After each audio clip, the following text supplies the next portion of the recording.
so easy. Welcome to this session of 5 for 5th, where we will be looking at using the slide rule.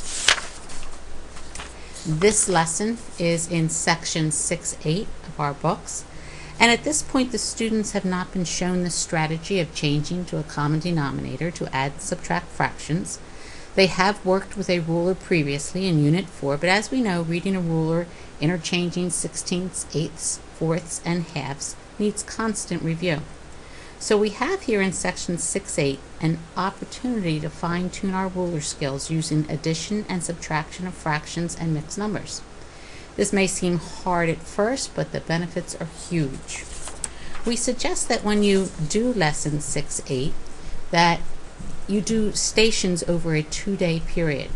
We're setting up stations so that the teacher can work with small groups of students to teach them how to use the slide rule.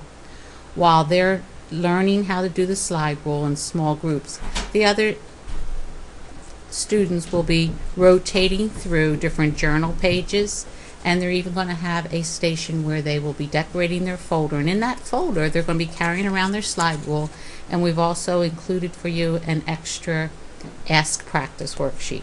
So we think 10 to 12 minutes a station, and the children will have a good chance at learning how to use this slide rule. Now, even before you give them the problems, we suggest that you take a look at the slide rule, which is from their journal. It's in the back of journal 2, and they've cut it out and they fold it. And I want the children to understand that it's really a ruler. That's what we're trying to teach them, the ruler. And you need to go over the different landmarks on the ruler, that these are all sixteenths, and 2 sixteenths is an eighth, and 2 eighths is a fourth, and 2 fourths is a half. And they need to start recognizing how the different graduates of the lines help them to count in their eighths and their sixteenths and their fourths. And if you have a group of students where you feel it would be a good idea to highlight the fourths, you could thinly highlight that if you think that would help your students.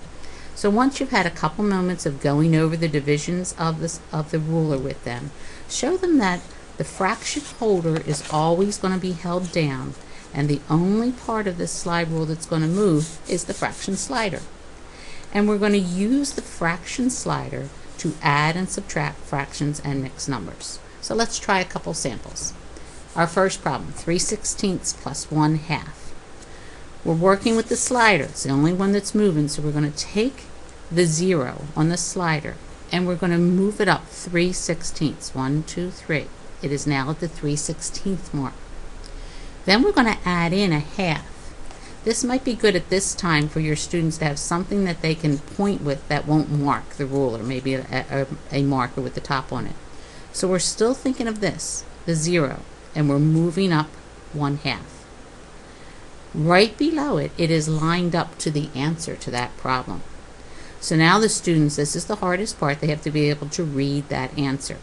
Well, they could count their sixteenths, and what would be really nice if you've taught the children that 1 half is 8 sixteenths, so they could right away say, well, that's 8, and then they got 9, 10, 11, and their answer is 11 sixteenths.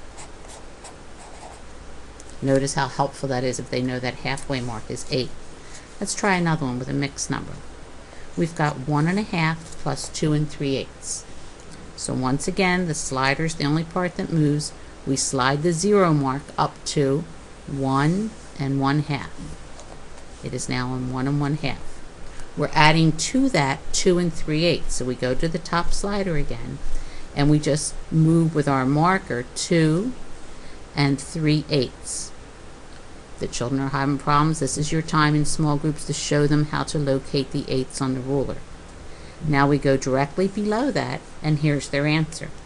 Their answer is 3, and, well, if I'm doing eighths, this is 4 eighths, 5 eighths, 6 eighths, 7 eighths. The answer is 3 7 eighths.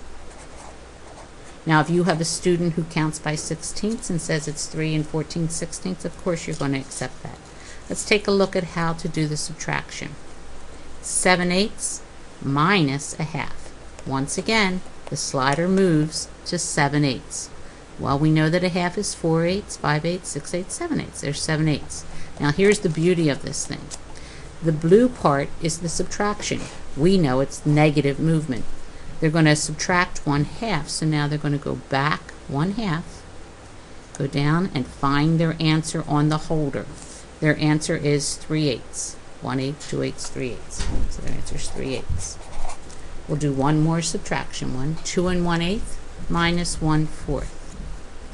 We're going to take our slider and we're going to move to 2 1/8. Slide it up to 2. Find the 1/8. 2 1/8. We're going to subtract 1/4. Subtraction's in the blue. That's our negative movement. So we're going to go back 1/4 in the blue. Going below, we take a look and say, okay, here's my answer. It's 1 7/8. So there's your answer, 1 7/8. Take time to practice yourself and then work with your small groups, and I think the children are going to learn a lot about the ruler. So that's it for this session of 5 for 5th. Thank you.